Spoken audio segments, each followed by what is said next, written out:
Select Committee on the 2023 Housing Levy. This is our first meeting, beginning our first of 3 months dedicated to the Housing Levy discussion. The time is 9:35 a.m. Apologies for the delay in our start time. I'm Teresa Mosqueda, Chair of the committee. Madam Clerk, will you please call the roll? Councilmember Herbold. Here. Councilmember Juarez. She'll be online soon. Councilmember Lewis. Excused. Present. Oh, excuse me. Not present. He's here. Councilmember Morales. I don't see her. Councilmember Nelson. Present. Councilmember Peterson. Here. Councilmember Sawant. Present. Councilmember Strauss. Present. Chair Mosqueda. Present. Madam Chair, that is 6 present, 1 and 2 absent. I think that 8 are present. Is that correct? And Councilmember. 7, I didn't see Morales. Okay. Oh, sorry about that. So 7 present and 2 excused. Yes. We have Councilmember Morales and Council President Juarez excused. All right. Thank you very much. I want to thank everybody for joining us today as we consider the 2023 Housing Levy discussion. This is an opportunity for us to consider a package on the agenda that is going to lead to our exciting opportunity to put something in front of voters. Today, we kick off the first meeting of the Select Housing Committee. This package has been in development for over a year. And I want to thank the folks who've had deep stakeholder engagement, policy development work. We are now taking the baton from the mayor's office as they have transmitted or working on transmitting the housing levy to the Seattle City Council for our consideration. We will deliberate this select committee on the housing levy will deliberate on the proposal in front of us, and the committee will have the chance to consider any changes that they'd like to see before putting this package in front of voters with a final vote of the Seattle City Council by the end of June. I want to thank the Office of Housing and the Mayor's Office, our team led by Aaron House, for all of the engagement that's been done to date. And we know this is just the beginning. We'll have a robust conversation with members of the community about what they see in the package, what they'd like to see. And I am already very excited about the strong support that I've heard from members of the labor community, the business community, housing providers, and community organizations who are very excited to talk about the ways in which the housing levy has already delivered since 2016 and the incredible need that we still have in the community to continue to build upon the housing levy foundation that has been set in the previous levy. Seattle, as folks might know, was the first city in the country to fund an affordable housing investment stream through the use of a voter-approved levy. And our levy stands out as the most robust in the country. Over the last 40 years, we have had amazing success through our housing levy investments. We have been able to get 16,000 people estimated to be now living in housing supported homes at any given time. And through the housing levy, Seattle as a community, we've invested in first-time home ownership opportunities, and we have created housing stability for thousands of families. We are providing solid foundation for making sure that their families, these individuals, these workers have the stability and health that they need to be able to participate in our local economy, to be creative engagers in our creative economy, and we've helped create pathways out of generational poverty. We are very excited as well throughout the course of the April meetings. We will have 2 meetings in April focus on what we've done and where we are headed. And we will have a chance to look at how these investments have been measured and tracked, and we will be able to see the proof of concept in the last housing levy. I want to also note that while we will be celebrating the success of the previous housing levy, this levy is upon us because we know that this is still not enough to respond to the growing population, the influx of folks who continue to want to live in the Seattle area, and also the need to make sure that we're creating affordable housing options for our community that's existed here for generations and folks who are coming. Since the levy was passed, we have seen a growth in terms of the need of affordable housing across our city and across our region. And especially during the COVID pandemic, we saw the economic shutdown result in more folks experiencing housing instability. We need to account for the increased cost of building. We need to account for the increased costs of the workforce and make sure that frontline workers as well who are building affordable housing, that they also receive a good living wage job as they seek to invest and build our city's most pressing need, which is housing. In this moment, we just know that maintaining the status quo investment would actually be taking us backwards. So I'm very excited that the housing levy is in front of us, that it takes a step forwards. And I believe at first blush, the conversation that I've heard, the press release from the mayor's office, that this housing levy is set to really invest in the health and resilience of our entire community as we create additional housing. So thank you again to everybody who's participating with us virtually, watching online.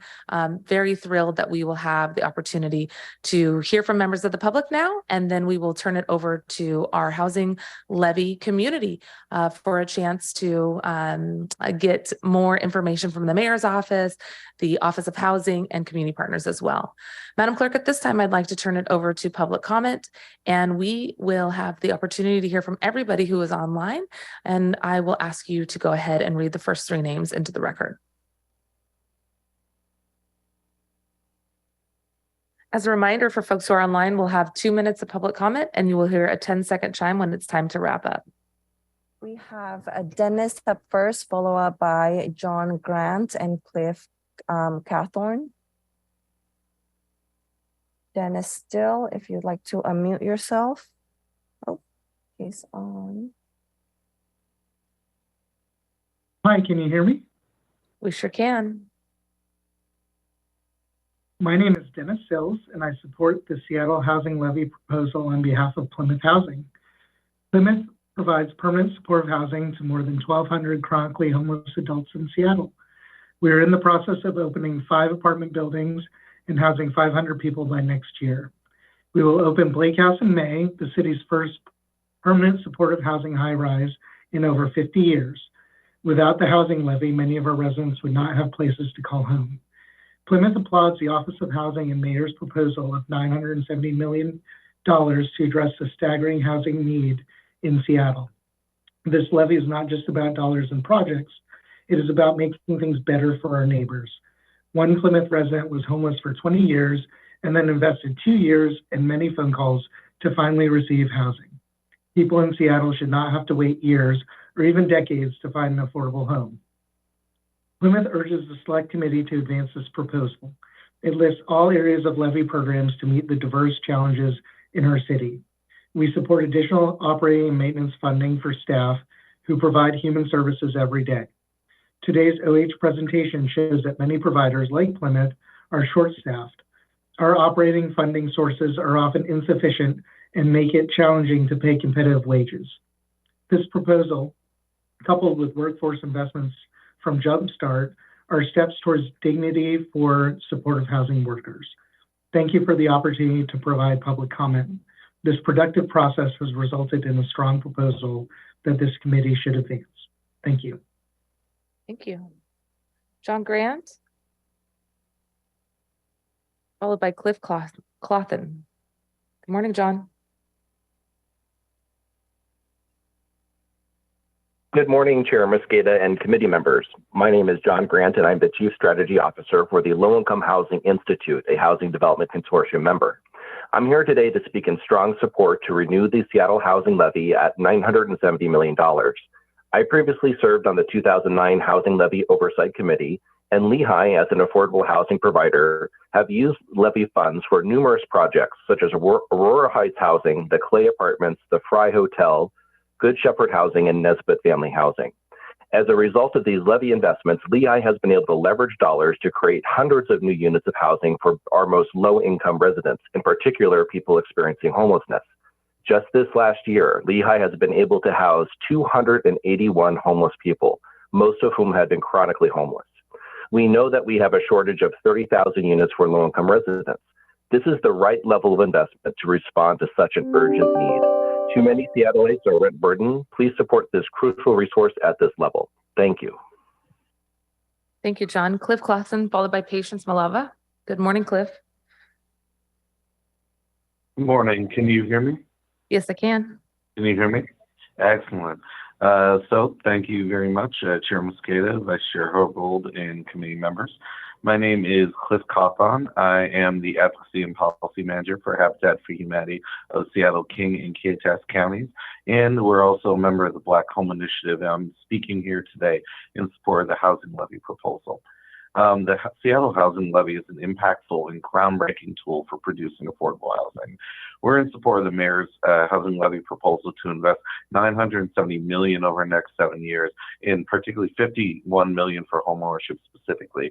Janet, one of our South Park homeowners, CNA, who care for people through a pandemic, and one of the nicest people you ever meet.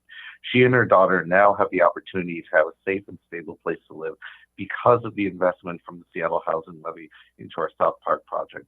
We still need to continue to invest in the entire housing continuum moving forward for people like Janet and her neighbor Aurora, a local educator, as well as others. Thanks to the levy, over 16,000 people are living in affordable homes in Seattle, including our nurses, food service workers, and healthcare providers. Habitat for Humanity, Seattle, King, Kittitas counties, and other organizations are actively building over 300 permanently affordable homeownership units across the city of Seattle under the previous iteration of the levy. It is particularly imperative that we invest in homeownership in order to close the racial homeownership gap in Seattle, in which BIPOC families are being systematically denied homeownership and generational wealth building opportunities. Many of our homeowners would be homeless today if the levy didn't exist, and they still had to wait for something affordable on the market. The housing levy proposal that sits before you is an opportunity to take what works and to go boldly forth and create a safe and decent place for everyone to live. Please support this proposal for housing and for everyone to have a safe and decent place to live. Thank you. Thank you very much. Cliff Clausen, followed by Lindsay Grad. Patience. Oh, Patience, sorry, followed by Lindsay Grad. Great. Thank you, committee chair and members of the committee. I am Patience Malaba with the Housing Development Consortium, and I was a member of the Technical Advisory Committee, which was a group of stakeholders that prudently vetted this proposal. I am thrilled today to speak in strong support of the mayor's proposal to renew the Seattle Housing Levy at $970 million, and excited to see all of you take this button and move it forward.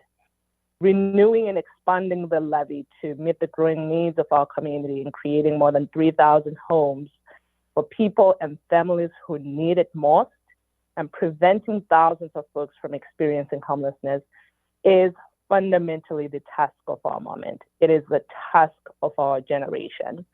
The levy has been a foundational tool and heart and soul for affordable housing in our city. It's a 40-year tradition of investing with a track record that has consistently met the goals that voters put forward in each ballot. This is a proven, effective solution, and we ask that you move it forward. In a city of rising costs for rent, for healthcare, we can't reduce or prevent homelessness without affordable housing. We ask you, in taking on this responsibility of moving the most important thing with our collective power to deliver on affordable housing, to move forward prudently. And thank you. Thank you so much. Lindsay, followed by Chad Vulcan.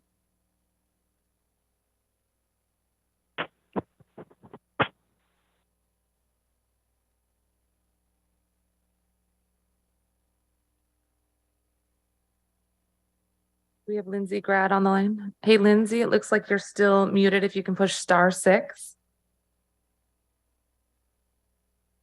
There we go. All right, worked that time. Thank you, Madam Chair. Good morning, Lindsay Grad with SEIU Healthcare 1189 Northwest, and we represent union members at Downtown Emergency Services Center who will be impacted by this levy. I was fortunate to sit on the Technical Advisory Committee, and our two primary goals in that effort were to bring a proposal to the mayor and council that would enhance our unit production and stabilize our workforce in this space. And We believe we really succeeded and are glad the council is going to be taking this proposal up over the coming months and then recommending it to Seattle voters. The chair referenced that there's currently about 16,000 people who are living in homes in Seattle funded by past levies. And of course, over the decades, that 16,000 has been multiplied by the many individuals and families that have moved through those units. We're going to be able to add another 3,000 units serving Seattleites at any point in time through this levy, which will not only help people move from experiencing unsheltered homelessness in our community, but will also prevent homelessness. The second priority for us, and you'll hear more about this today, is stabilizing the workforce. We want to be certain with this levy that we are not going to build units that then cannot open and serve chronically homeless individuals for lack of workforce.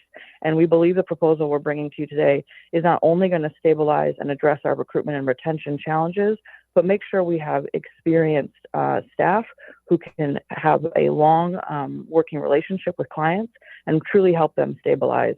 Our union members can be available to answer any questions about their work as the council digs into this proposal, but we commend it to you and think that it is the right package for Seattle at this moment in time. Thank you. Thank you, Lindsay. Chad, followed by Douglas Ito. Good morning, Chad. Good morning, Chair, and thank you to members of the committee. My name is Chad Vaculin with the Housing Development Consortium, speaking on items 1 and 2.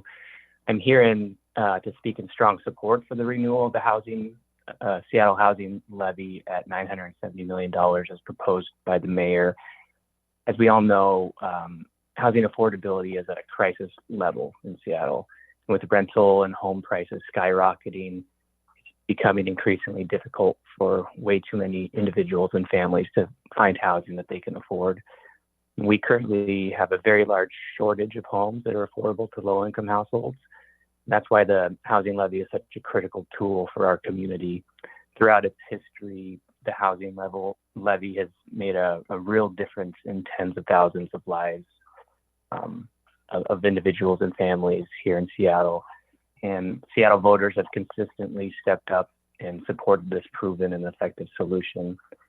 And given the state of housing here, this year's housing levy is especially important because it will help to meet the increased needs that are growing for our neighbors.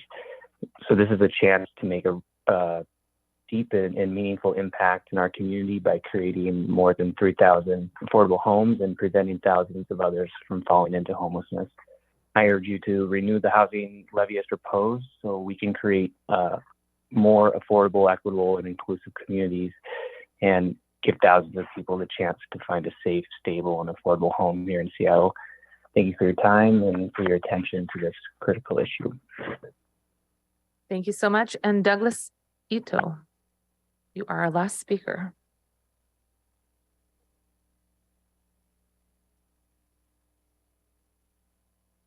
Is Douglas there? Hey, Douglas, if you are talking, we cannot hear you, but you are unmuted on the line. So maybe just double check your personal phone to make sure that it's not on mute. Oh, there you go. Thanks. Okay, great. Hello, my name is Douglas Ito, and I'm a principal and managing member at SMR Architects.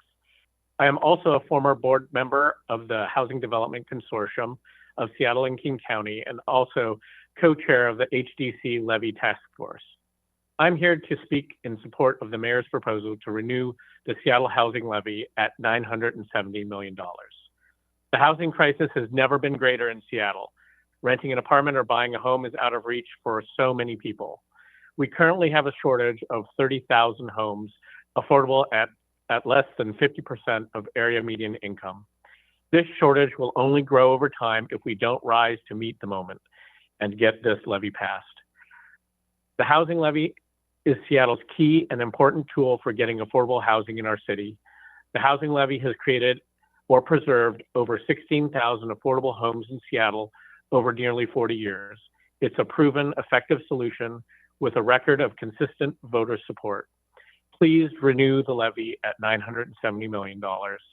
This will give thousands of people the opportunity to find an affordable home in Seattle, realizing our shared vision for an affordable, equitable, and inclusive community. Thank you. Thank you very much.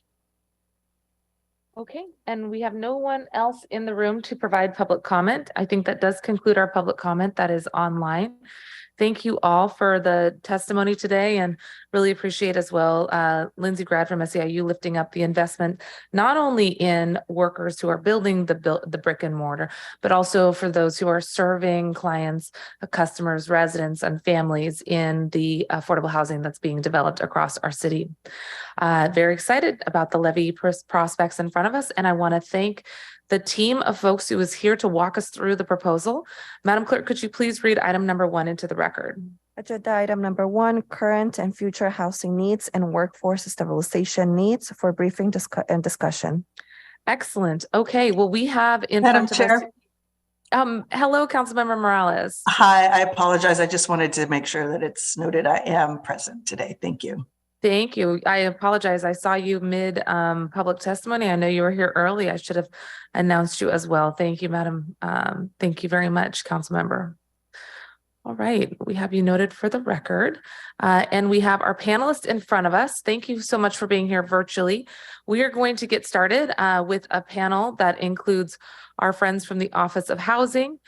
This is Director Michael Winkler-Chin and Stephanie Velasco. We also have with us Deputy Mayor Tiffany Washington and our very own Council Central staff, Tracy Ratcliffe and Jennifer Lebrecq.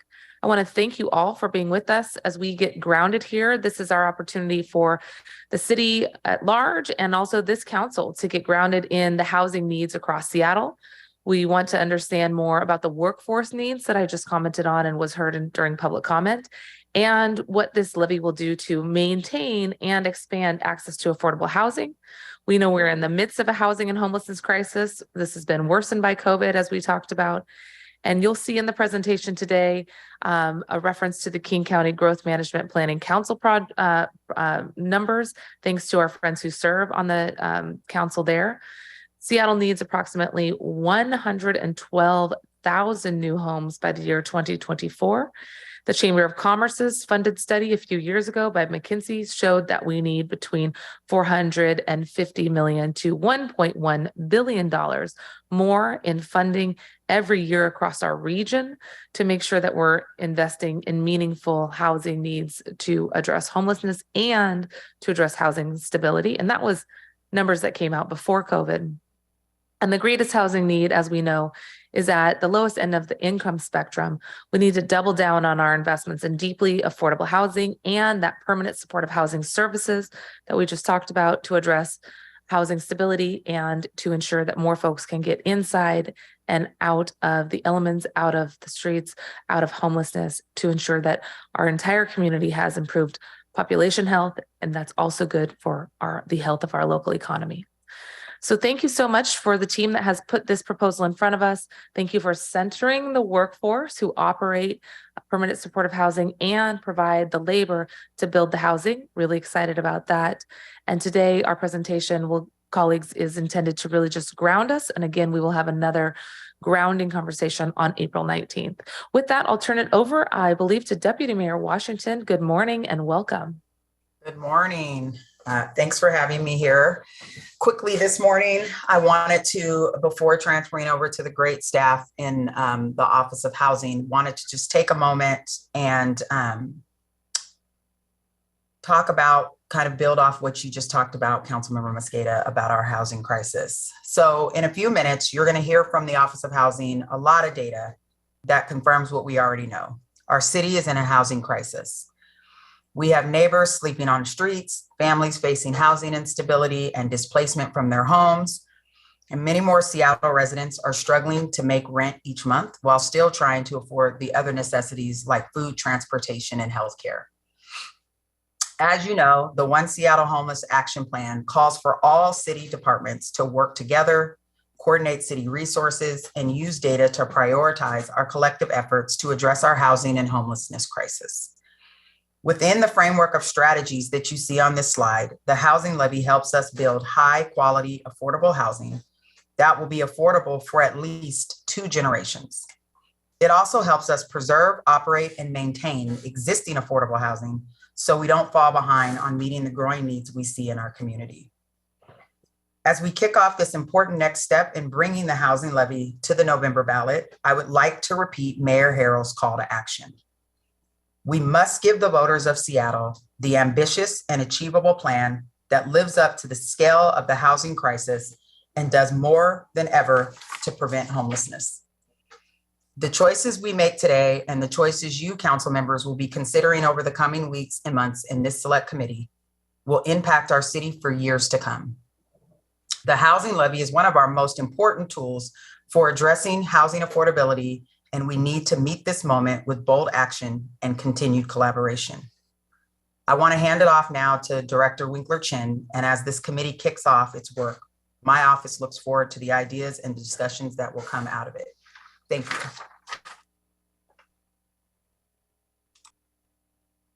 Great. Thank you very much, Deputy Mayor. So as the Deputy Mayor Washington said, the housing levy is one of the many tools we have to address our city's affordability crisis. The housing levy is a voter-approved property tax that is collected over a 7-year period. The Office of Housing then uses those funds to invest in the production, preservation, and ongoing operations and maintenance of affordable housing throughout Seattle. The housing levy also funds some direct assistance to those low-income individuals and families who may be at risk of losing their homes. Housing levy dollars work with proceeds from the Jumpstart payroll expense tax, mandatory housing affordability, which you may remember as MHA, as well as public and private funds outside the city to address the spectrum of housing needs you're going to hear about today. What makes the housing levy unique is that it is one of our most reliable funding sources for producing, preserving, and operating affordable housing in Seattle. And there is a huge value in the predictability of resources in the development cycle. The levy is the foundation for the work that we do here at the Office of Housing, and it has been for the past 4 decades. Thanks to the residents who have voted 5 times to approve the housing levy, and thanks to the partnership with this council to shape 4 decades of affordable housing investment. Before we move on, I want to acknowledge the full year's worth of work of stakeholder engagement, data analysis, and interdepartmental coordination that OH staff has done to get us to this point. You will see just a snippet of that work today and more on April 19th when we come back to present on the mayor's proposal. Today, we're focusing on background data that illustrates the need for greater investment in affordable housing in Seattle and really across our nation and our region and the state. We'll also share with you the data on the need for workforce stabilization, particularly in permanent supportive housing, which houses people at the lowest incomes with the highest supportive service needs. Then we'll have time for general questions before we dive into the accomplishments of the 2016 housing levy through the end of 2022. Our goal today is to describe the housing landscape and needs of the moment. Then in our next presentation on the 19th, we'll describe Mayor Harrell's proposal for addressing those needs through the 2023 housing levy. So for today, we're going to start broad and then go more specific. So our first few slides here will be a high-level overview of the Seattle housing market, and then I'll hand it off to Stephanie here, who will talk about how this market impacts low-income individuals and families. We know the city has been growing. It's clear just seeing the number of buildings and in some cases entire neighborhoods that have sprouted up over the past 10 to 15 plus years. And with that growth, we've seen tens of thousands of new jobs created, but for every 2.6 jobs that were created between 2011 and 2019, only 1 home was built. We also know that a large portion of that new job growth has been in higher paying jobs. So what that has done is that it's created a mismatch of jobs and housing growth that's meant for affordability, or what has that meant for affordability? Next slide, please.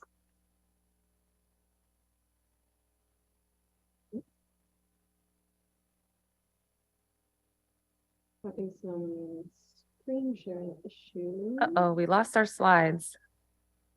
Hang on. Okay. I'm not touching any of it, so I think we're in good hands.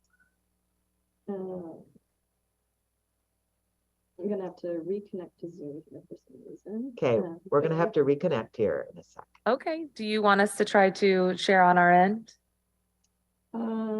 Yeah, that would be helpful if you can. Okay, 1 second. Let me just check with the clerk. Okay, we will work on pulling it up here. While we do that, anybody want to filibuster? Any questions out the gate, colleagues? All right.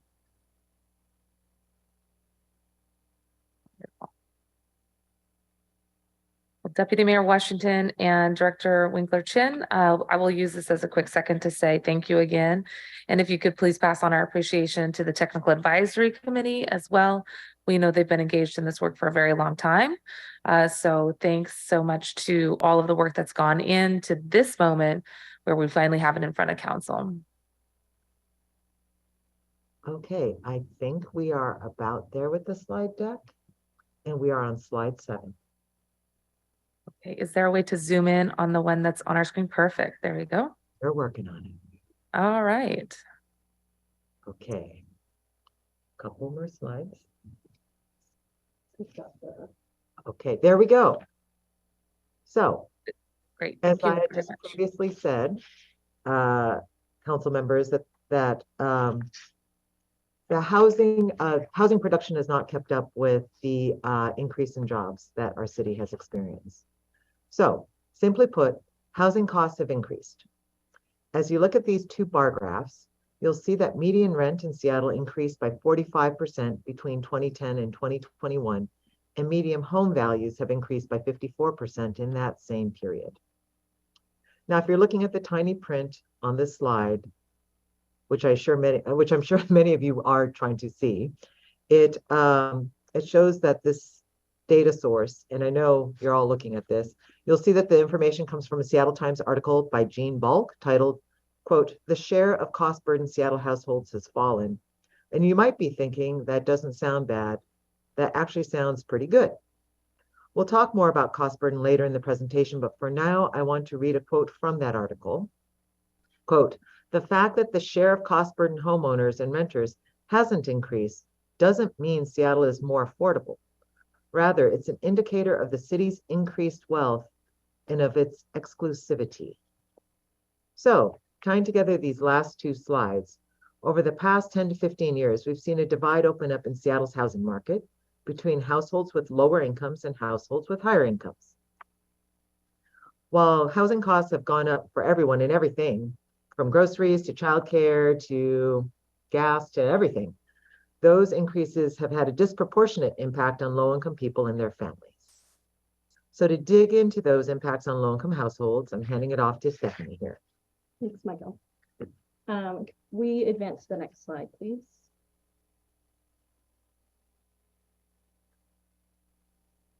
Great, thank you.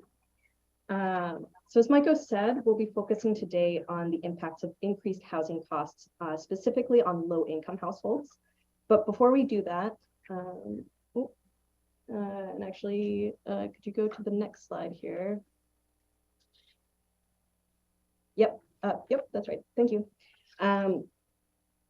Before we do that, we need to define what we mean by low income. So you'll be hearing us refer to area median income, or AMI, a lot during this presentation, which is the midpoint of a region's income distribution. So half of the households are making above the area median income, and then half of the households are making below that.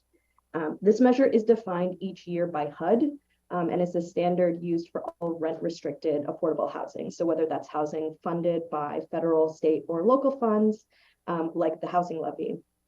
And in Seattle, our area is defined as the Seattle-Bellevue metropolitan area. Again, this is all defined by the Department of Housing and Urban Development.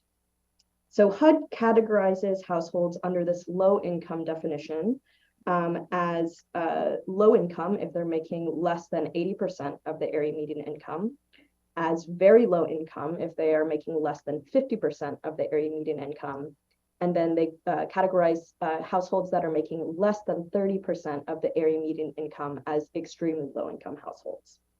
So using these definitions, over 1/3 of Seattle households are actually considered to be low income. That's 36% of all Seattle households. All right, so now, actually, if we can go back one slide. So how much then do you need to make to actually afford rent in Seattle? So now that we have our definitions of low income in mind, we're going to look at what it takes for households to be able to afford to live in Seattle. So first, looking at the right side of this slide, the sort of dollar bill graphic here, we have our definition of affordable housing. So housing is considered affordable if no more than 30% of the household's monthly income goes towards housing costs. So whether that's rent or mortgage payments and utilities. That then leaves 70% of the household's income to pay for the other necessities that we talked about. So groceries, transportation, healthcare, childcare, all of the necessary household costs. So as we look at that 30% of monthly income as the standard for affordability, we then look at the table on the left. So we have there the average rents for the unit sizes that are described here. So studio, 1 bed, 2 bed, and 3 bed. And then in the far right column, you can see the annual household income that is required to make those rents be affordable. So if you are renting a studio apartment, in order for that apartment to be affordable, you need to be making at least $57,240 a year. And then again, so that's the income that is required for you to pay no more than 30% towards rent and 70% for all your other necessities. Right, can we go forward? I think it'll be 2 slides this time. Thank you. So to put those household incomes into context, these are 2 hypothetical Seattle households. On the left, we have Richie and Renee, who work as a barista and a dishwasher and are expecting a baby. Assuming they're both able to work sort of a full week every week, their total annual income is around $62,400. This at this level, this would put Richie and Renee at about 60% of area median income, or considered low income. We can see that their affordable monthly rent here, based again on their income, is $1,560. And so if we flip back 2 slides, we can look at those average rents, and we can see that finding a 1-bedroom apartment that they can actually afford is going to be really challenging. We know the average rent is for a 1-bedroom apartment is about $400 more than they can afford. So they have a couple choices. They can either choose to move away from Seattle, which could double, triple, or even further lengthen their commutes to their jobs, not to mention increase their transportation costs. Or they could choose to pay more than they can actually afford on their housing. And we'll talk a little bit more about housing cost burden in a bit. Before we move on to the other household here, I just want to note that if Richie and Renee were not a joint household, so if they were just renting on their own, just Richie or just Renee, their individual incomes would actually put them at around 30% of area median income. So even as challenging as it is for the 2 of them together to find a 1-bedroom apartment that they could afford on their own, they wouldn't even be able to afford a studio apartment. Okay, so then, well, if you could, yeah, just stay right here. We'll look at the household here on the right.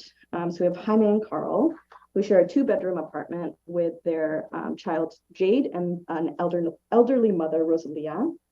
Jaime works as a construction worker and Carl is an art teacher. Together, they make $104,252, which actually does put them above the HUD-defined 80% area median income.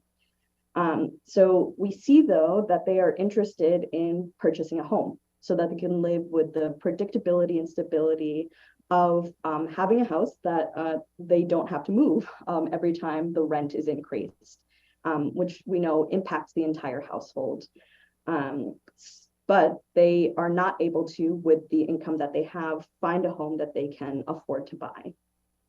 So these 2 households are examples of households that would qualify for affordable housing, both rental and for sale programs provided through housing levy investments.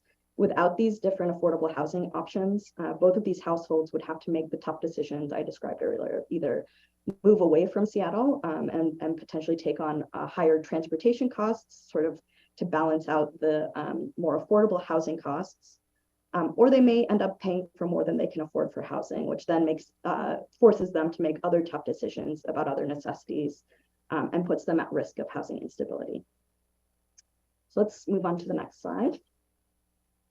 Thanks. So we're going to take a moment now to look at the impacts of the Seattle housing market on low-income households, and which are disproportionately represented by households led by people of color. The quick summary before we launch into this section, as you can probably anticipate, is that households of color are disproportionately impacted by high housing costs, which then puts them at risk for housing instability, displacement, and homelessness. Next slide, please. So coming back to cost burden as a definition, so thinking back to Richie and Renee and Jaime, Carl, Rosalia, and Jade, the choice, let's say if they choose to stay in Seattle and pay more than they can afford to stay, they would be considered housing cost burdened. So when we say cost burden, we're talking about when a household pays more than 30% of their income on housing costs, and severe cost burden is when a household pays more than 50% of their income towards housing costs.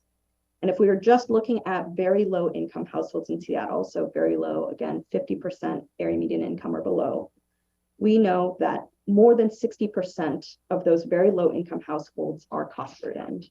We'll see on the next slide another way to slice that. Thank you. Oops.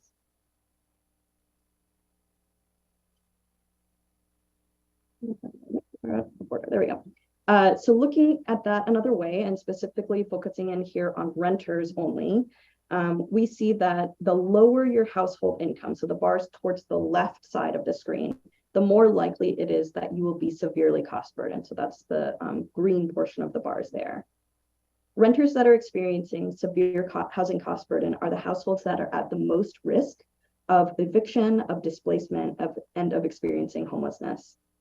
And almost 60% of these extremely low income households, so the bar on the far left, and then 32% of very low income households, so the second bar from the left, those renters are paying more than 50% of their income towards housing costs. So really putting them in a very unstable position in terms of their housing.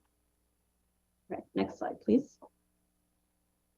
So now breaking that out by race and ethnicity, we can see here on the right, if you look at specifically Black or African-American households, that's right kind of in the middle, and then Native American, Pacific Islander, and multiracial households, so the bar just to the right of the Black and African-American households, we can see that they're experiencing cost burden and severe housing cost burden at higher rates than white, non-Hispanic, and Asian households. So we know a disproportionate number of Seattle households of color, but specifically Black, African-American, and Native American, Pacific Islander, and multi-race households are experiencing cost burden and severe housing cost burden. Next slide, please. These trends go through homelessness as well. You can see again, looking at the demographics of homelessness in King County across the whole county, see a similar kind of pattern here. With the exception of Asian or Asian American households, we're disproportionately seeing households of color experiencing homelessness. So the orange bars there show the proportion of the total King County population that is represented by each of these racial categories. And the teal bars show the percent of the point in time count of homeless population in King County that were represented by each of these categories. So if the orange bar is below the teal bar, that means we're seeing a disproportionate number of the people experiencing homelessness in each of these categories. And then one more slide here to round out our look at housing need from a racial equity standpoint is looking at the split of renters and homeowners. So when we look at the breakdown of renters versus homeowners across racial and ethnic identities, we see again, as we've seen throughout, that BIPOC households are disadvantaged in terms of being able to achieve homeownership. So on the left, you can see that only 36% of households of color are able to become homeowners versus 64% as renters.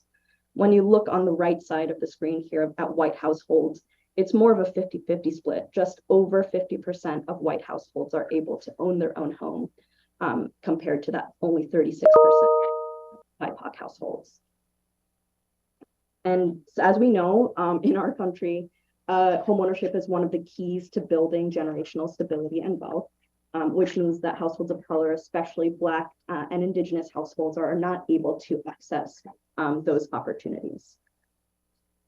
All right, so now that we've examined housing need from a racial equity perspective, I'm going to hand it back to Maiko here to talk about citywide housing needs today and into the future. Thanks, Stephanie. So I'm now going to have us zoom back out and look at the big picture. Just how much housing do we need today and going forward to meet the needs we've described here? Next slide, please. So in 2021, the Seattle Office of Planning and Community Development and Burke Consulting estimated that approximately 30,000 homes affordable to households with incomes between 0 and 50% of area median income are needed to affordably house, without cost burdening them, the population of renters in that income group in Seattle. So to say that one other way, this was a point in time count at that moment in time. If we wanted to make sure in 2021 at that time that every low income and extremely low income renter household living in Seattle could continue to do so without being cost burdened, we would have needed about 30,000 affordable homes. Note that this number does not include the homes we need to house people experiencing homelessness. And it also does not include the households who had already moved out of Seattle by 2021 because it had become too unaffordable for them. Next slide, please.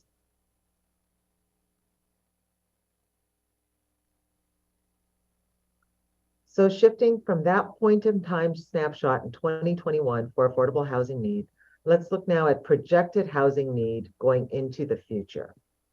So these figures were unanimously adopted by the King County Growth Management Planning Council just 2 weeks ago and show the number of homes Seattle needs at different income levels by 2044, not 2024, 2044, which is about 20 years from now. And I know that seems like a long time away, but I'm telling you, that time happens fast. I remember 1997 when we were looking at numbers at that point, and I was young then and thought that I had all the time in the world, and that time expired in 2017. So just looking ahead, note that in contrast to the last slide, these numbers do account for housing those that are the currently unhoused population, right? So these are a little bit different. And I know that these are big numbers, and it's going to take concerted effort and investment to get there. Okay, next slide. So how do we meet Seattle's housing need? How do we do this work? This slide shows different housing affordability levels and how we currently see those needs being met. The Burke report said that, quote, the private housing market will not address the needs of households with incomes at 50% of AMI or below. We know that. You can see the check mark here for over 100% AMI because we know that the private market will comfortably do that. And in some cases, there might be naturally occurring affordable housing, such as older housing stock, but there's a lot of competition for those small number of homes in this range below 100% area median income. The housing levy and our other public investments focus resources on low-income households and fills the gap left by the market. In the bottom row, right, the last row, you can see how other programs and incentives can also help fill the gaps left by the market, but especially as we look at the very lowest income range. It's really our housing levy, Jumpstart, and other public investments that are meeting those needs. Next slide, please. Before we wrap up this part of the presentation on housing needs, we're going to make a slight pivot to talk about workforce stabilization needs. In OH's 11 months of stakeholder engagement last year, this was one of the topics that came out the most. This is a critical area of need, and it has a whole range of impacts, from the people who work in supportive housing buildings to the operations of the buildings themselves to the residents who live in these buildings. This is why we're going to spend the last part of this part of the presentation talking about this need. Next slide, please. So when we look at the percentage of unfilled positions or staff openings that are being reported by permanent supportive housing providers in Seattle, the dark blue and red lines towards the top, right? Those are for the staff openings versus the rates at the state and national level for all industries, the blue, orange, and green lines clustered towards the bottom. We can clearly see that there's a huge difference. What this slide is showing is that as of 2022, permanent supportive housing providers are seeing between 20 and 25% of their job openings unfilled, compared to those of state and national averages that are sitting around 5 to 10%. This makes it difficult for PSH providers to, one, safely and sustainably operate the buildings and homes they already have open now, let alone two, open new buildings. So as much as we want to talk about the building of new affordable housing, we need to really talk at the same time about how we make sure that those buildings and the people that live and work in them are properly supported. Next slide, please. One of the reasons it's so difficult for PSH providers to recruit and retain their workforce is illustrated on this slide. The work that these folks do every day, working with residents who have challenging mental, physical, and behavioral health service needs, is hard work. They are doing often literally life-saving work day in and day out. And yet all but the program director here would be considered low income and could qualify for much of the affordable housing funded by the Office of Housing. Next slide, please.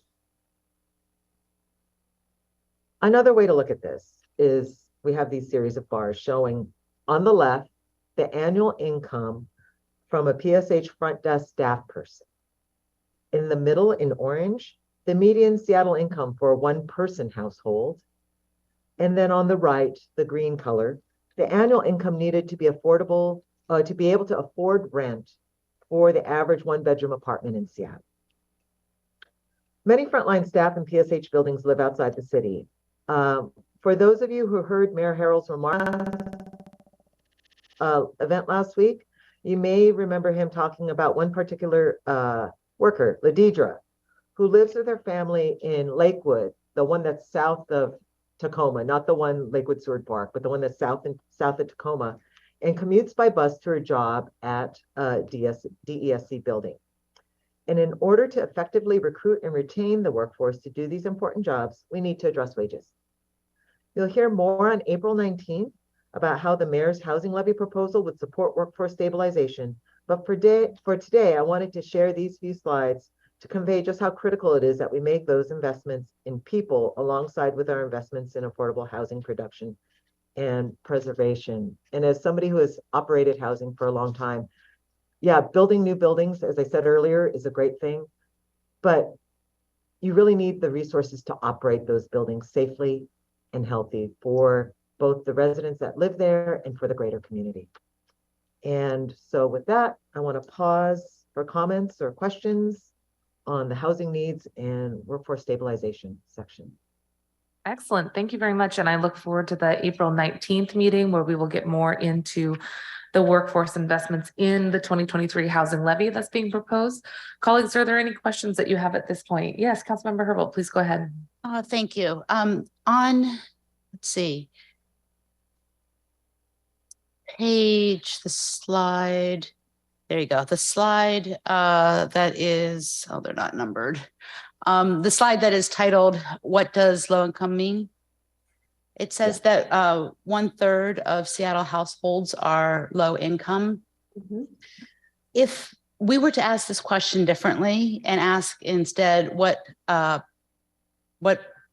fraction of Seattle renter households are low income, what would the answer be in that case? Do we know? And what fraction of low income renter or what fraction of rent households is low income? Yeah,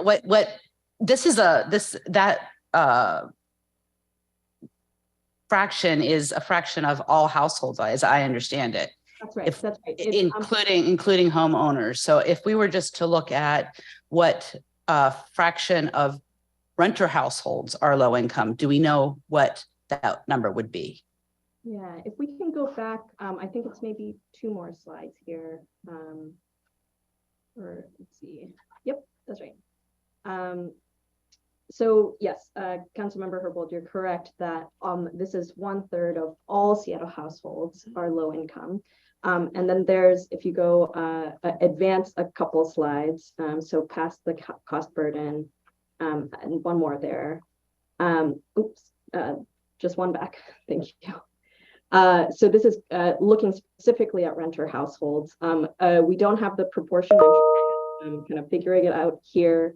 But this is showing of the households, of renter households at 100% area median income and below, sort of the number, at least, of each of those at these various low income levels. So, but this is an analysis of the low income renter households, right? That's right, at 100% and below. We can come back to you and have that number, the proportion of all renter households that are low income.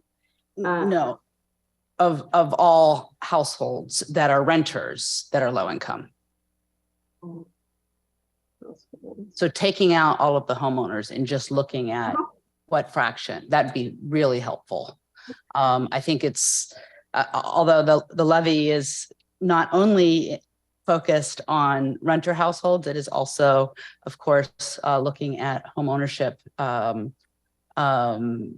objectives and goals. I think for purposes of our discussions around renter household production and preservation, it's really important for us to know of the total home residents in the city, rather than just asking ourselves what portion of that population is low income, really looking at what portion of the renter households are low income. And then really appreciate the information around the fact that for every 2.6 jobs created, only 1 housing unit was built. Harkening back to another Seattle Times article from 2017, they noted that over the previous decade, 92% of the 31,000 market rate apartments opened in Seattle during that decade were luxury units. So I think I just want to highlight the fact that for every 2.6 jobs created, only 1 housing unit was built, and 92% of them, using the previous decade, was a luxury housing unit. So I think that also, like, if we could update that information and find out whether or not we're still looking at such a high percentage of market rate apartments being luxury units, I think that would be really, really helpful as well. I think the only other thing I wanted to emphasize is that, as I think you've really clearly said, the most need is for the most deeply affordable housing. Of the nearly 71,000 new homes needed by 2044, about 62% of those are needed for folks who are struggling to live in Seattle on less than 30% of the AMI. It's $35,000 for a family of 3. So just wanted to lift that up and appreciate that emphasis. Thank you. Thank you, Councilmember. Any comments in response to Councilmember Herbold's question? Any follow-up needed at this point, or will you just be able to get back to us? We will get back with you. Okay. Okay, great. Councilmember Peterson, please go ahead. Thank you, Chair Mosqueda. Thanks to the executive for presenting this today. I continue to be a big supporter of creating more low-income housing. I spent 2 decades of my career financing the construction and preservation of 30,000 low-income units across the country. That said, I know there is some sticker shock with the nearly $1 billion price tag of the mayor's proposal. So I'm grateful for this opportunity to ask questions for my constituents with each presentation we're receiving here. I want to make sure we're using the best available data, analyzing it in helpful ways so we can better explain to constituents, because the proposal is to have 100% of this funded by increasing property taxes. So here are some questions about the proposal or the presentation today. Slide 18, which talks about the 30,000 homes needed. Just delving a little bit into that Burke report. It's I think it's a 100-page report. It was published a couple of years ago, and I think it's page 48 of that report where this information comes from. I think that data is looking at census data from 2013 through 2017. But as I understand it, the housing levy units that would be produced, they would be both income and rent restricted. Is that correct? Mhm. Okay. So then I know that my interpretation of the 30,000 homes from the Burke report is that half of those are, the reason there's a need is because people of higher incomes are renting lower income units or more affordable units. So it's really about 16,000 units that are needed for those at 50% AMI if it's the creation of new units from the housing levy, which is income or rent restricted. There's no allowance. There's no way anybody would be allowed to rent a housing levy unit, right? Because their income would be checked. So they're higher income, they can't down rent, basically. So I just want to, yeah, go ahead. Oh, council member, are you asking for confirmation on what you just said? I'll turn it over to Steph. And we can get back to me on these questions or on answers to these as well. I just, Sure. Yeah, I guess as a quick clarification or point of confirmation there, yes, any housing levy funded or City of Seattle funded rental unit or for sale unit, there is an income restriction. So households would be qualified based on what their incomes are, and it would have to be at a certain income level or below. So there, I think what you're pointing out here in terms of what happens in private market housing is that there are some households that are down renting, like you said. So maybe they are able to afford more expensive housing or afford higher housing costs, but are choosing to rent in housing that is more affordable, or sort of would have, if we were looking just at that affordability level, would kind of target lower incomes than what they have. And I think that's where there was a slide that we looked at that shows really what does the private market do well. We know comfortably, and this is also in the Burke report, comfortably is providing housing at 100% area median income and above. There is some naturally occurring housing that, whether it's older housing stock or other, that is kind of showing up out there on the private market. But what happens when there are households that are down renting what is already a pretty kind of small supply of housing affordable to these 50% AMI households or below, makes it very difficult for those households that are sort of the target to be able to find that. And that's what the affordable and available, I think in the Burke report is what it talks about. It's difficult for those households to be able to then kind of either compete or even find that available housing. And so that's why the housing levy and other city investments creating a greater supply of those income restricted homes helps those households be able to find more options throughout the city that they can actually afford and access both.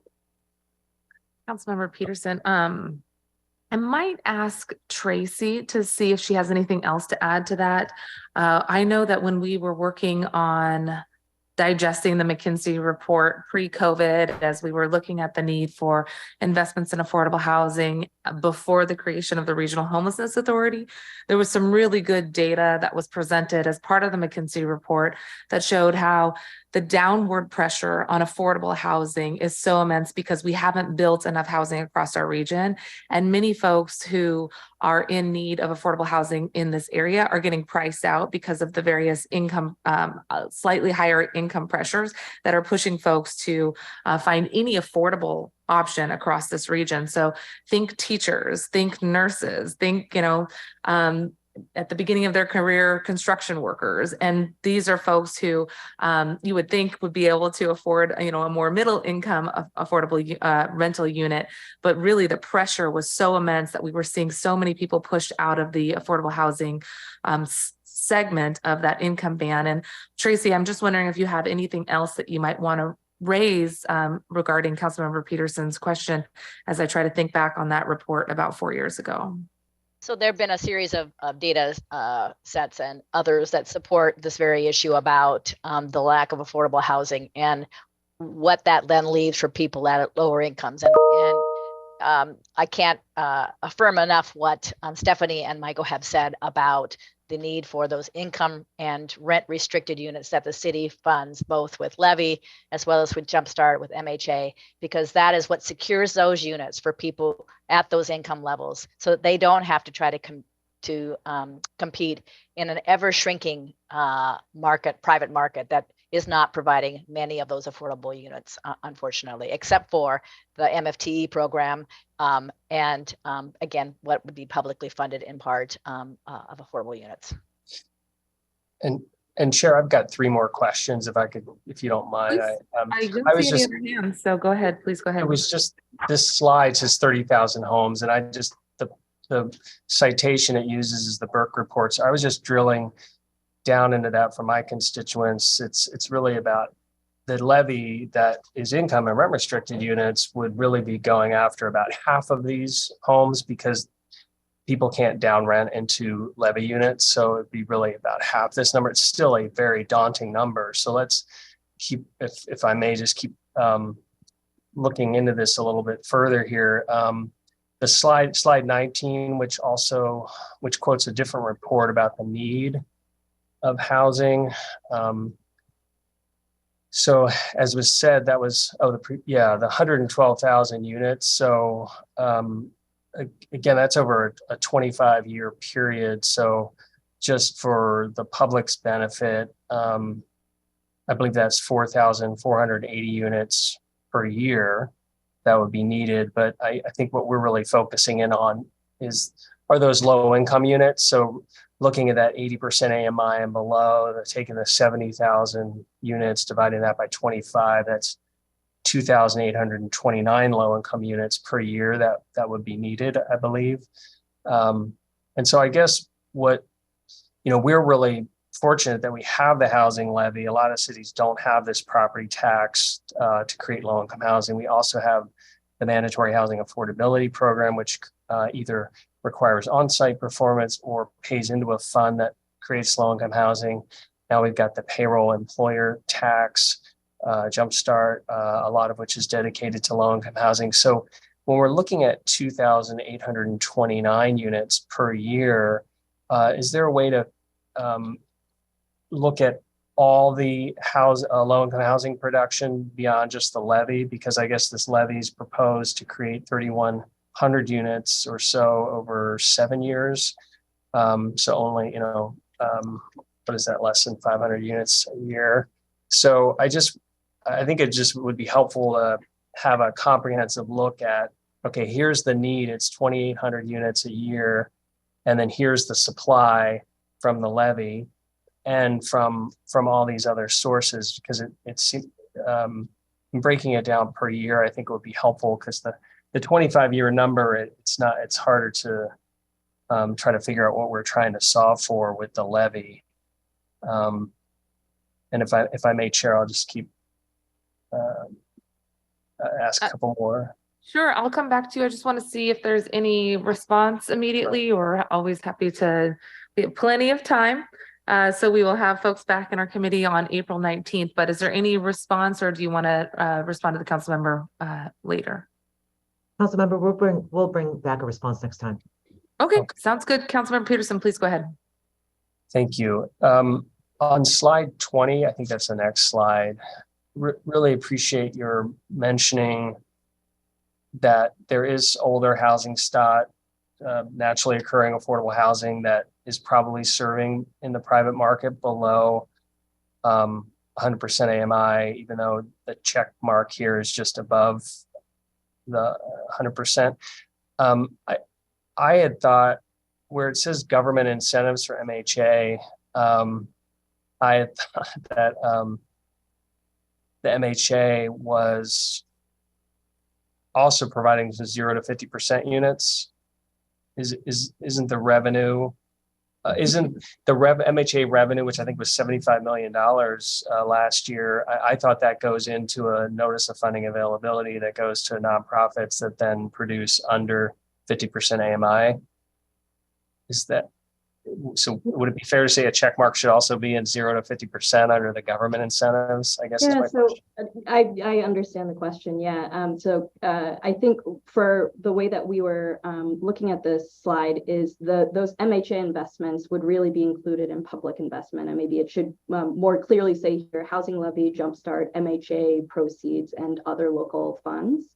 When we're talking about government incentives there at the bottom row, that's really the on-site performance. So that's why it goes up to a little over the 80 to 100%, because for the MFTE program, you can actually access some higher income units through that program. For MHA, it's typically, if maybe we could put a check mark sort of halfway in between those 40% and 60% area median income units. But in terms of those 0 to 30% AMI levels, that's really only addressed by public investment, whether it's housing levy, jumpstart, or a combination of MHA proceeds and others. Thank you. And is it fair to say this slide is really about what the city government is doing? Because I guess what I'm not seeing here is the HUD programs administered by the Seattle Housing Authority, like project-based Section 8 or Section 8 portable vouchers, which would also serve 0 to 50%. I'm not seeing that on this slide, but this shows public investment that the Office of Housing has done. You're right, it does not show Section 8. Section 8 is typically for 0 to 30 and lower, much lower than that. So as somebody, and that sometimes we do really like their vouchers as we think about the housing levy and where those projects go. Okay. And final question, one of the slides mentions the Office of Housing portfolio being 15,000 to 17,000 units. Do we know what the vacancy rate is in those units currently? And perhaps we could get an update on the vacancy rate and what OH is doing from an asset management standpoint to keep that vacancy rate as low as possible, so we're maximizing the number of units occupied. Yeah, we can get you an update, council member, I think by the next meeting, because all the providers have provided some data to the state website as of January 31st, so we can look at a cut of that. So I would say that the housing providers don't get to meet their mission, nor do they get to pay expenses tied to their properties and earn revenue unless their units are occupied. So they are doubly incented to have that housing sit being used, right? I mean, they're occupied. So the vacancy loss, we do the standard of 5%, and speaking with some of the private investors and with other high cost cities, we have a 5% standard. Some of the other high cost cities have a 6 to 7% standard. In talking with some of the commercial lenders, they're looking more at a 7% now. The vacancy loss, so we have an incentive of 5. That's the standard that we hold people to. The vacancy loss is more of an indicator of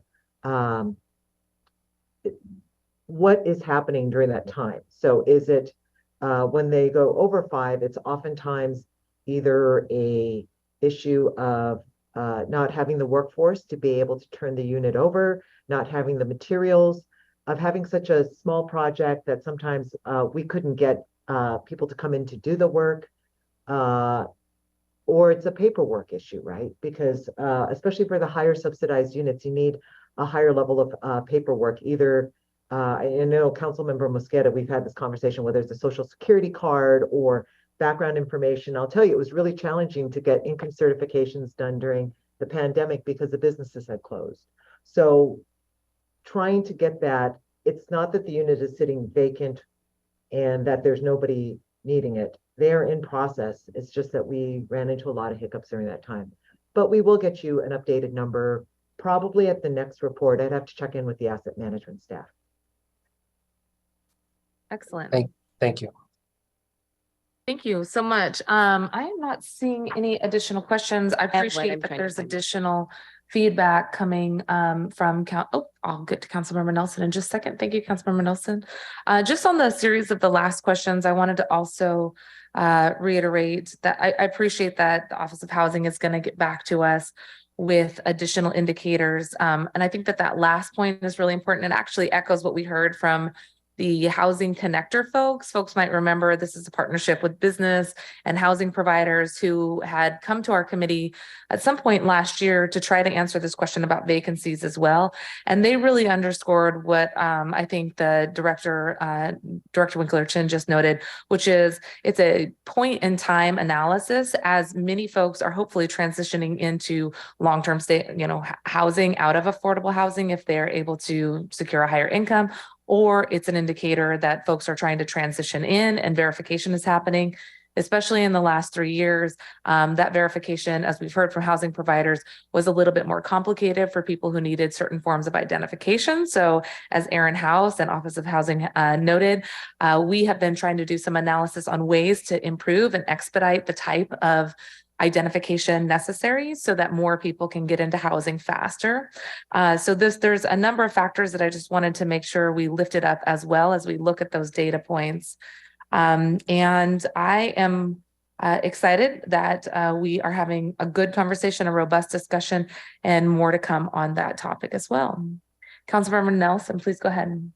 Thank you. Just if you could just stay on this slide. I had a different question, but I wanted to note that I do want to say that the private market, you did recognize that there is naturally affordable housing that is on the market that is not really represented by a check mark here. And last week there was a presentation in our committee, or on the 22nd, that featured some small landlords, and they were mostly addressing their properties, which are 0 to 20 units, or usually much smaller. Anyway, just wanted to note that the Rio report does register if registrations of properties is a proxy for those actual units in the marketplace. There were about a number of properties, 25,000 or so properties registered from 1 to 20. So just some context, I don't know where that check mark would fall on this slide here, but there are a considerable number of houses, and they're not all market rate. So just wanted to recognize that our small landlords are providing some of those units that are at affordability levels under 100% AMI. But my original question was on page 12. As we go forward in the weeks to come and we're looking at the actual proposal, I just want to make sure that the cost of rent is standard throughout all these presentations. So on page 12, the average rent for a 1-bedroom is about $1,900. And then on page 11, it is $1,700, but that's across all unit sizes. So is that the assumption that we're going with, that is the average rent in Seattle right now? And what is that based on? Yeah, so let's see, if we go back to, and apologies, this version of the slides are not numbered. The version I had here was, but what I have is slide 9, but it might actually be. Oh yeah, I think I was reading slide 9. We go back. On the header. Yeah, the header is, how much do you need to afford rent in Seattle? Yeah. One more, there it is. There we go. Okay, so these, the rent estimates here, and we do have the citation on this other version here, is the rent estimates are based on apartment complexes with 5 or more units, excluding dormitory, senior housing, some other just kind of special forms of housing. But this comes from CoStar, and that's why we're able to provide sort of by unit type that breakdown. Stephanie, what is CoStar? CoStar is a market analysis, real estate market analysis tool that provides sort of the best information that we have, some of the best data that we have now on average rents across Seattle. We used to have, if you all remember, Dupre and Scott was really our go-to database for that information, but CoStar is one of the other resources that we can use to kind of get that information. And then the other, I think there was another slide that you mentioned, and I won't have us hunt for it necessarily, but that did have a kind of average one-bedroom wage. I think that was maybe what you were referring to there, council member. That also was using CoStar for kind of the average one-bedroom apartment, and then calculating then the wage that you would need to make to be able to afford that. So we'll make sure that that is all consistent across. Thanks for noting that. But the sources are the same. Okay, thank you very much. And is that is 1787 the cost that is basically used as a baseline for the salaries on page 28? On page 28. Is this the one that you're referring to here, Councilmember? What's the header on that slide? Is this the right one? We're talking about the wages that one has to. Is this the right header? Yeah, this is on page 28. Yeah. So is that $45,000 is that is the income needed to afford an apartment at 1,700? So there's another slide. We'll advance a little bit further here. It's actually the last slide before the next presentation. A PSH front desk staff person can't afford the average one-bedroom apartment in Seattle. Yeah, page 28. Yeah. Okay, so I appreciate that. Maybe that's a good intro, Councilmember, to the next part of the presentation, and we can come back to the consistency there. And I want to also make sure that the future slides have the number predominantly displayed, so we can all go back and forth on these important data points. Absolutely. Okay, I'm going to go ahead and transition us, and we will make sure to keep this question in the hopper as we started to get into the next slide. Is there a chance for us to transition at this point? Does that sound good? Office of Housing? Okay, I'm seeing nods. Yes. All right, Madam Clerk, I think you can go ahead and move us into item number 2. Could you please read item number 2 into the record? Agenda item number 2, 2016 Housing Levy Programs and Production Report for briefing and discussion. Okay, thanks. And for this, we will continue to have Director Michael Winkler-Chin and Stephanie Velasco from the Office of Housing. Tracy Ratcliffe and Jennifer Lebrecq are also here with us from Central Staff. Please take it away. Well, thank you very much. So if you look at the next slide, here we are. As I said in the last presentation, the housing levy is our most reliable, predictable local fund source. And as we look back on the cumulative impacts of the housing levy, not just the 2016 levy, but going all the way back to 1986, I want to highlight that every building that's built using housing levy dollars is built to be affordable for at least 50 years, often longer. So as we talk today about investments made in 2022, we're talking about planting seeds that will grow into homes in the coming few years, but we've been planting seeds for almost 40 years now. And those seeds have grown into the entire forest, the whole ecosystem of affordable housing that we see in Seattle today. Next slide, please. So this map of Office of Housing investments from 1986 to 2022 includes housing levy investments in rental housing shown in the orange dots, other city investments such as Jumpstart, MHA in rental housing shown with the brown dots, and then homeowner investments across all fund sources shown with the green squares. This is the forest I was talking about on the previous slide. Each of these points represent homes where people live, and at any given time, we estimate that over 16,000 people are living in levy-funded homes specifically. This is the power of steady, continuous investment in the Office of Housing's and the city's striving for constant improvement.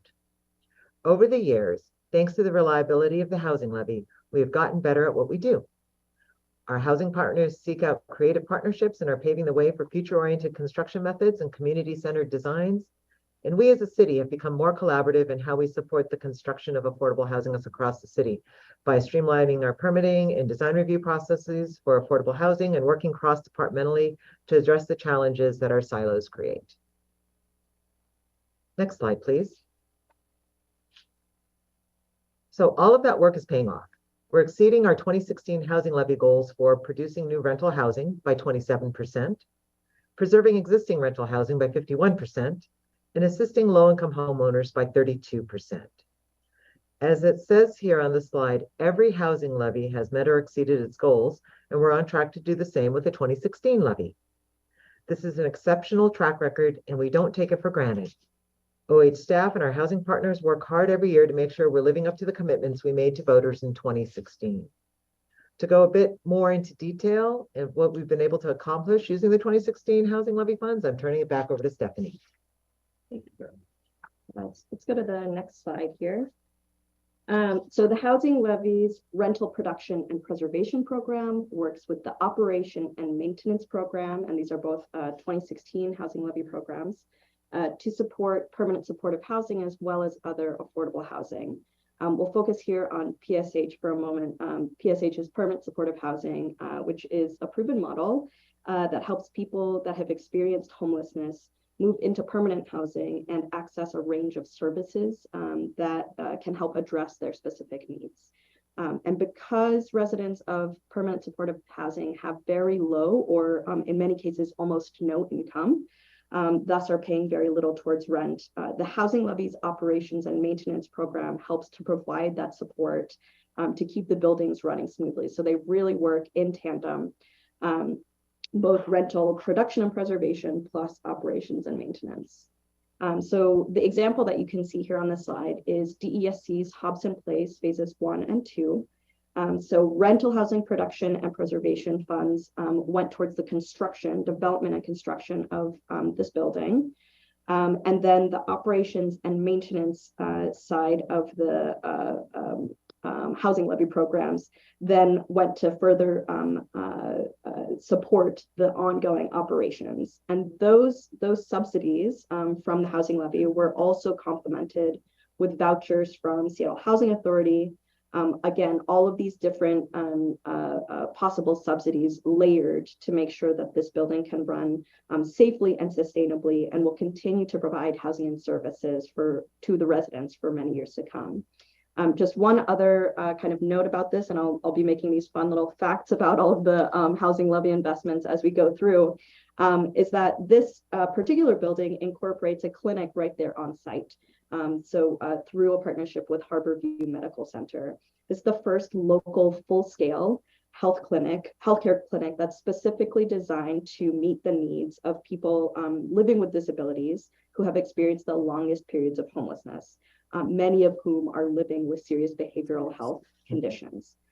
So the kind of theme as I'm sharing these fun facts about our housing levy investments is that because of the predictability of the housing levy and because we're able to kind of rely on it, we are able to invest in these sort of forward-thinking, innovative ways to serve the residents who need this housing. And the last thing I'll say here is that serving those with the highest needs is the highest priority of the housing levy. So for the 2016 levy, we have a goal of allocating at least 60% of the combined investments from rental housing production and preservation plus operations maintenance to serve residents at the lowest income, so 30% area median income and below. We are meeting this goal with the 2016 housing levy investments, and we're doing so by prioritizing supporting buildings like this one, like Hobson Place, that house residents with the greatest needs and at the lowest incomes. Go to the next slide. I just wanted to stay, well, this is a great slide as well, but the previous slide showing where folks live, if we can go back one slide, I think the other way, back to the apartment, there we go. I just wanted to sort of look at this beautiful example of what the housing looks like in permanent supportive housing And as we have a conversation as well about the need for additional units, this has to be coupled with the conversation for additional staffing, as we started with today, as you heard from folks who testified in public comment. And as we look more into the vacancy rates, we also have to recognize that part of the reason that there are some vacancies is that we have to staff up to ensure that there are people to care for those who need permanent supportive housing. So we just know we can't operate some of the units that are needed unless we do both investment in brick and mortar and investments in the workforce. And that's what I think has been really struck here as a nice balance in the proposed levy that we're describing, to make sure that we're building more units and we're also investing in the workforce. Anything to add to that, Councilmember Herbold? Yeah, I wanted to just slightly different topic. Appreciate Madam Chair making that emphasis around the need for funding to support operations, as well as to support the workforce in operations. There are several examples of projects, buildings that are going unfilled because of some of the workforce challenges of our external partners. But the point I wanted to make is it's not called out on the slide, but the slide where you're referencing 40 years of housing levy investments. And this is a point that I think people have heard me make before, but I just want to recognize the fact that there's been a lot of great affordable housing development all over the city, but it has been somewhat geographically concentrated. And the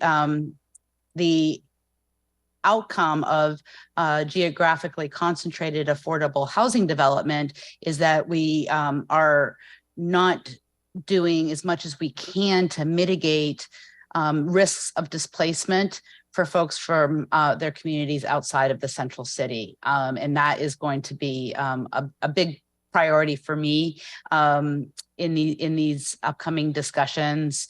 I recently looked at a redlining map, a historical redlining map for West Seattle, and it looks a lot like today's map when you're looking at income in the city, with the border being 35th Avenue Southwest. And it just occurs to me that we really owe the residents of that community, as more development happens, we owe the residents of that community more affordable housing investment than it has seen over these 40 years of housing levy production. Thank you. Great point. I see one more hand, and then we'll take that question, and then I'm going to try to get us through the rest of the slides, and we'll take questions again at the end. Councilmember Peterson, please go ahead. Thank you, Chair. You had mentioned a good point about the vacancy rate. As I understand it, with the 17,000 units in Office of Housing's portfolio, if it were a 5% vacancy, that'd be about 850 vacant units. But permanent supportive housing is just a fraction of your overall portfolio. So it would be helpful when you provide the vacancy information if you could indicate which units are permanent supportive housing and which aren't, so that we could then get a better understanding of that, because I could see how those units would need more robust staffing. I just thought that permanent supportive housing, do we know how many PSH units we currently have in the 17,000 unit portfolio? We'll have to get back to you. We don't have it right off the top of our head.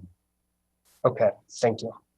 Thank you. And I would be remiss if I didn't mention the non-permanent supportive staffing housing providers over the last 3-4 years have continued to also come to council for the need for additional support for staffing as well.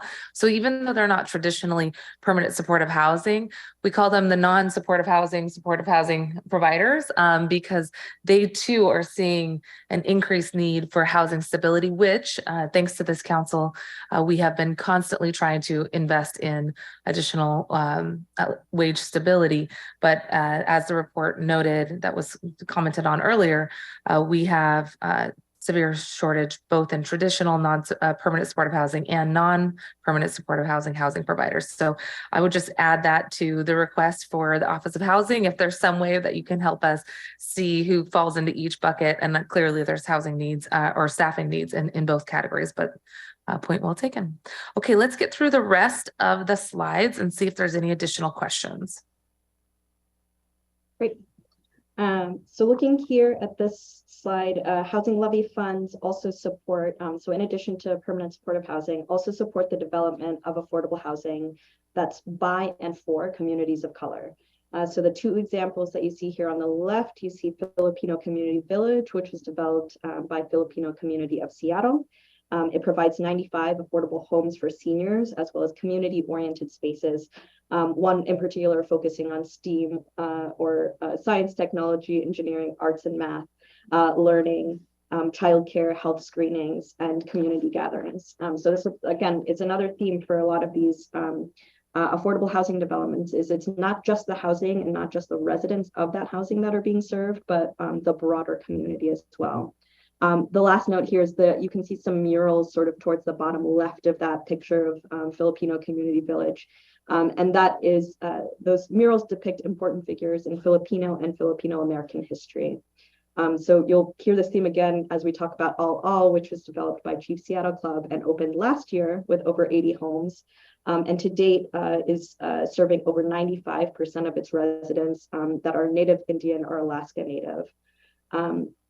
As we saw earlier on an earlier slide about housing needs, Native Americans face disproportionately high rates of homelessness. And at All, they're able to access really culturally specific services, as well as kind of the design of the building itself is also designed to reflect Native Indian, Alaska Native, and urban Native cultures and art.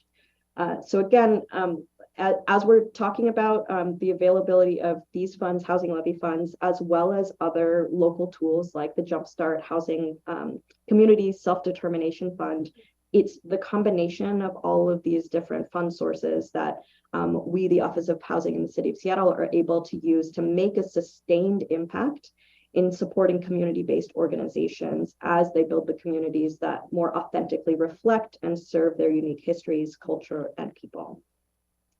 All right, next slide. So here we're talking about creating opportunities for homeownership. So on the left side, we have Copper Pines. And actually, this is, I think maybe just to briefly respond to Councilmember Herbold's comment. This is one of the places, we'll, at least on this slide, that we'll talk a little bit about the opportunities through surplus city properties that we are able to start to make investments in sort of the more geographically diverse areas of the city that we don't always have access to through the applications that we receive. So Copper Pines is a good example of that, where that's located in Loyal Heights on land that was previously owned by Seattle City Light. So that's 7 homes, sort of like townhome style, you can see there, that opened last year. And in the photo there is Nicole Stanley. She was at the Housing Development Consortium's event last week, and Mayor Harrell spoke about her family and shared that Levi, Nicole's partner, who's a member of the Chippewa Cree tribe, is the first in his family to own a home. And both Nicole and Levi work in hospitality and service industry. And even though they had spent many, many years saving up, they were constantly outbid on homes by other buyers who had more resources. And so because of Habitat for Humanity, because of the housing levy investments that were made here, they were able to purchase a home and really have the stability of that home and not have to move out of where they were renting every time rent was increased. So that's one example there. The other example on the right side is Village Gardens, which was developed by Homestead Community Land Trust. That's 16 homes in Leshai Central District, again, also on land provided by the City of Seattle, which it was previously a pea patch, and that's why the name there is Village Gardens. So there are, within that 16 home development, 10 of those homes are affordable to income qualified households. And Homestead Community Land Trust and the developers, Edge developers, worked with Africatown Community Land Trust to really do affirmative outreach to members of that community or members who have ties to Leschi in the Central District to make sure that if there are folks that were interested in purchasing these homes that have those ties, that they're really the first to know about these opportunities. And then just generally about homeownership here, a couple of things I'd like to highlight is that a lot of times these, again, as we're thinking about kind of forward thinking and thinking about the next 2 generations of housing, a lot of the homeownership opportunities that the housing levy supports are higher density homeownership opportunities. So usually townhomes, stacked flats, and condos. And an example that was funded in 2022, just last year, for Habitat for Humanity, is a building in Columbia City that will be actually the largest habitat development in the world. This will be 58 1- and 2-bed condos. So really looking at not single family homes necessarily, but really looking at those higher density opportunities so that we can create as many homeownership opportunities that are permanently affordable as possible. And then the other piece of that is these homes, including the examples that we have here, built with sustainability and energy features that help those homes and their inhabitants improve general climate resilience. So for example, heat pumps that will help efficiently keep families warm in the winter and cool in the summer, really making sure that as we're building these and as we're making these investments for 50 years or more, that we're making them with the future in mind. A couple other things to note here is as we've been making those investments, these homes are also resale restricted. So that means that as the original homeowners either decide to move on, whether that's to other affordable housing or to market rate housing, when they sell those homes are then also made available to other income eligible households. And so that's really the power of permanent affordability, which means that prior years funding can continue to serve these income eligible home buyers at resale and will do so well into the future without additional city subsidy. And then another piece of our homeownership or creating opportunities for homeownership is purchase assistance loans. So in addition to actually developing new homes, we're also supporting new home buyers as they are working to purchase homes on the private market. All right, next slide. So we talked about low-income home buyers. This is also, the housing levy also provides some direct assistance to existing low-income homeowners so that they can stay in their homes so that they're not displaced. So one example here, and you can see the house on the right side of the slide, is a story here about Willie and her husband. So back in 1962, Willie, who was a recipient of a home repair grant, bought this 1910 home in Seattle's Central District and raised a family. After her husband passed away, Willie wanted to stay in her home that she'd been living in for more than 50 years. But one morning she woke up and there was no hot water. And then, so the inspection showed that the house had a blocked sewer drain, water had sort of seeped through the clay sewer pipe and damaged the house. So a levy-funded grant of $10,000 was able to cover the cost of the repairs and a new water heater. And with city staff managing that whole process, Willie didn't have to oversee the project on her own. So that's just one example of these kinds of ways that housing levy funds are really helping homeowners, a lot of them who are households with at least one of the members of the household that is 60 years or above, all of them at extremely low or very low incomes, that we're able to prevent these households from being displaced, from experiencing housing stability by keeping them in their homes now. And then here, another way that we're able to kind of stabilize homeowners is through these foreclosure prevention loans. And you can see between 2018 and 2022, HomeSite, the organization that we work with to administer those levy funds, had made a total of 13 loans. All right, next slide. This is the last kind of program that we'll talk about here on the housing levy. So the Office of Housing works with the King County Regional Homelessness Authority to administer the Homelessness Prevention and Housing Stability Services Program in the 2016 Housing Levy. So that serves families that are either at imminent risk of experiencing homelessness or are already experiencing homelessness. The Regional Homelessness Authority works with these organizations that you can see represented here by their logos to make sure that that assistance is really reaching those who are most in need by offering culturally specific and in language assistance when needed, and really using the communities and outreach that these organizations already have out in community to really reach those who need it most. So just a note on this, more than 95% of the households who received homelessness prevention assistance from 2016 levy funds were still in stable housing after 1 year. So these funds are really going to help households stay out of homelessness, or in the case of rapid rehousing, kind of quickly get into housing after experiencing homelessness.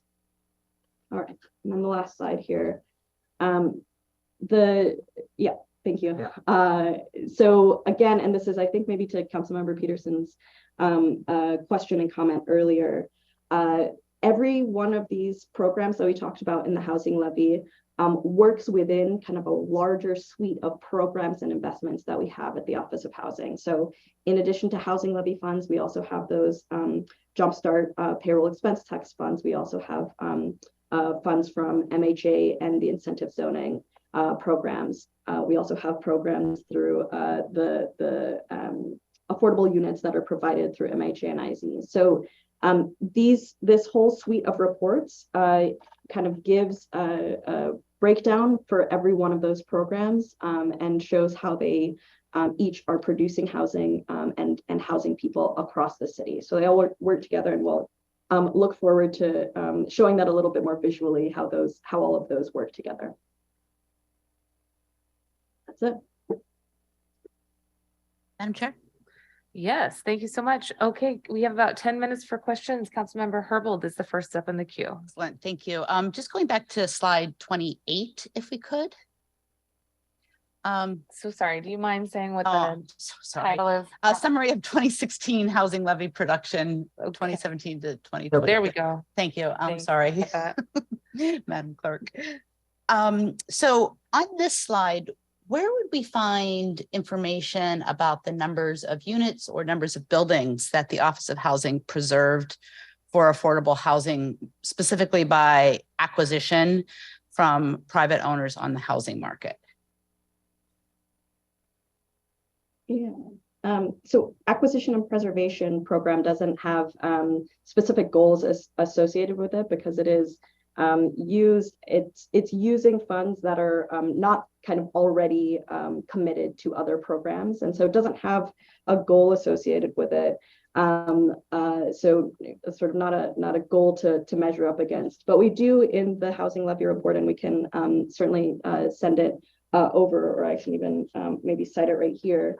Have a number of units and of buildings that are have been supported through the acquisition and preservation program. And actually for each one of these, we have kind of the numbers on the investment amounts, so investment totals, as well as the units, as you can see here.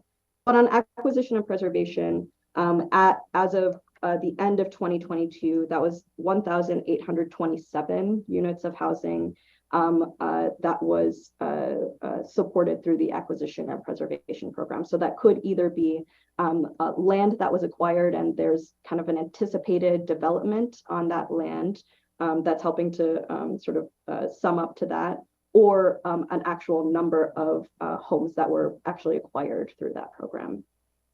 Thank you. I'm most interested in the number of homes acquired for this line of inquiry, and I appreciate that. I believe the preservation line of investment includes both investments that we're making in our current portfolio, as well as new acquisition, and I'm really most interested in acquisitions from private property owners, and totally appreciate that there isn't a goal in our previous housing levies. I am interested in whether or not we should create a goal for this new housing levy moving forward, given that the conditions of building, the cost of building, the available land for building have changed so drastically and are going to continue to change. I really want to think about how we can embrace more fully the strategy of purchasing affordable homes in buildings from the private housing market. Great, thank you for that early heads up. Additional comments or questions? I will just, oops, I just closed my other Zoom. I will just, oh, excuse me, I'll go to Councilmember Peterson. Thank you, Chair Mosqueda. I want to echo my support or state my support of what Councilmember Herbold just said about adding a goal to track preservation and also acquisition, and to encourage the acquisition of market rate housing, and then to impose the restrictions on that. Since the housing's already built, it can be provided faster as those units turn over, to welcome those of lower incomes in those buildings. Also was, in terms of the reducing homelessness, I know one of the things I've noticed over the last couple of years during the homelessness crisis is that there's not a direct connection necessarily between people currently in tiny home villages, people who are living unsheltered, and our Office of Housing portfolio, because that portfolio is really managed and owned by the private sector in terms of nonprofits who are general managers or in charge of the ownership entities. So if there's a way to have a requirement that if there is a vacancy at these buildings, that they are required to take people who are experiencing homelessness, just so there's a greater nexus between reducing homelessness and what we're trying to do here by creating these low-income units. Because the way it's set up now, OH can't make them necessarily take somebody who's experiencing homelessness.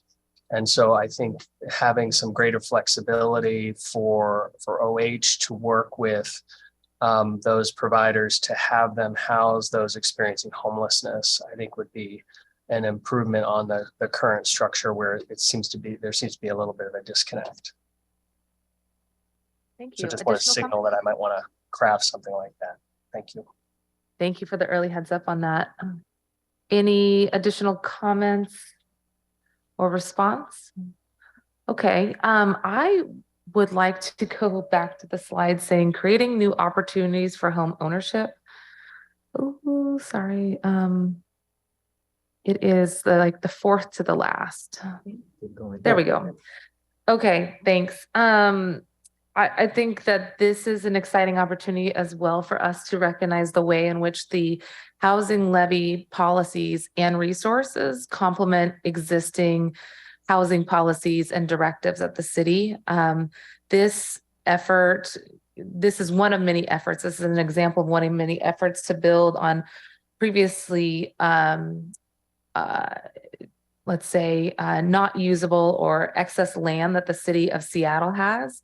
And when we deploy the housing disposition policies that we passed in 2019, and we allow for there to be the creation of affordable housing on public land that was previously used by the city, but is now surplus land, we can actually reduce the overall cost of housing and increase the total unit count. So this is another great example of us being smart stewards of both public resources in terms of the dollar amounts and public land to make sure that we're reducing the overall cost of building affordable housing. And these are great examples of affordable housing, first-time home ownership opportunities, which we are really trying to grow and create in the 2023 levy as well. So I just wanted to lift that up as a good example of where we see the housing levy policies braided with existing administrative and finance policies, the ANF plan that the city of Seattle adheres to. And this is a great way for us to think about how the housing levy complements existing policies and strategies from our city. And it also complements, hopefully, what we'll continue to see in terms of additional investments from federal support and private support as well. But the housing levy is really what roots us in our ability to have the resources necessary. And then to the extent that we can complement on existing policies that we've been able to push forward in the last few years, like the housing or the land disposition policy, it's a great example for us to be able to lift up what we're doing to reduce overall cost and create home ownership opportunities. So thanks for including these slides as a good visual of what it means to have first-time home ownership opportunities on previously Seattle city-owned property that was sitting there derelict or surplus. Okay, any additional comments? I see all of our council members on the line here, and I don't see any additional questions at this time. I look forward to continuing to build on the questions that have been teed up today and the future presentation for April 19th. Just by way of reminder for folks, we will have a meeting on April 19th. Of course, we will start again with public comment at the top of the hour.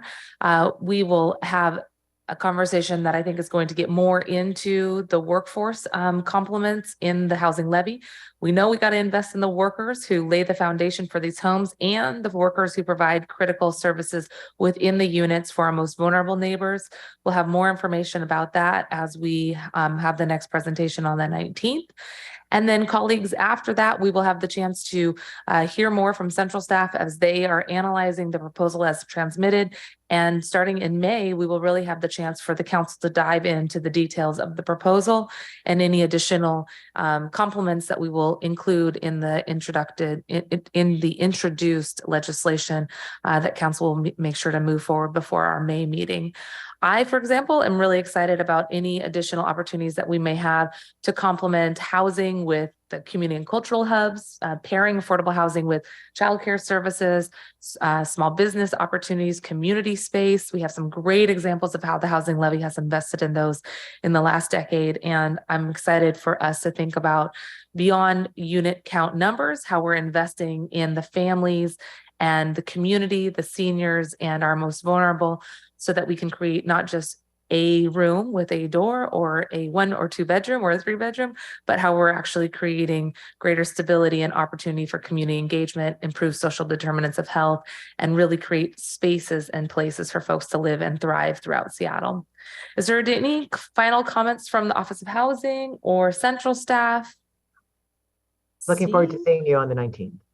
Okay, great. Seeing none, colleagues, that does conclude our agenda for today. We will see you on April 19th at 9:30 a.m. It's 11:32 and the meeting is adjourned. Thanks, everyone.